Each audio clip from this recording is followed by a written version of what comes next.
Hey all, Jason Levon, priest at St. Luke's Episcopal Church in Milwaukee, Wisconsin. Welcome to another Pause and Pray. A few parishes ago, I had the blessing and joy of visiting and sharing communion with a man named Irv regularly. He was the classic example of the greatest generation, a World War II vet who came back from the war and married his sweetheart Marie, and thanks to the GI Bill was able to lead and celebrate a productive and wonderful life together with her. She died a few years before I got to the parish, but every morning Irv would have coffee with his late wife Marie. It would consist of him taking a cup of coffee into his Three Seasons room, and there he would sit with a quilt over his lap. It was the same quilt that Marie would set over her lap when she would sip a cup of coffee with Irv every morning.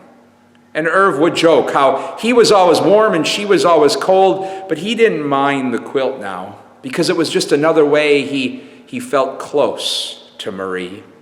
And even though she wasn't physically present in that Three Seasons room every morning, her presence permeated that holy hour of coffee. Today is November 2nd.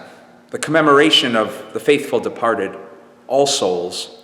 And as people of faith, we find in this commemoration a gift that God has been able to erase the distance that even death tries to put between us.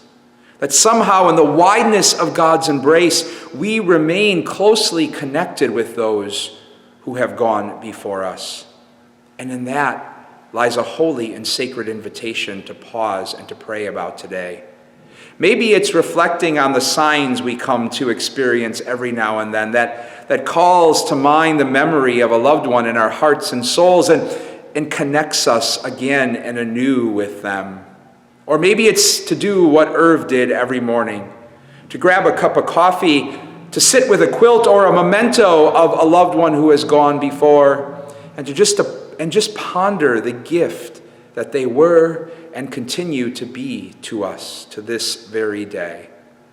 Because as this commemoration of All Souls reminds us, even though the faithful may have departed, thanks be to God and God's grace, that in no way means they're distant from us.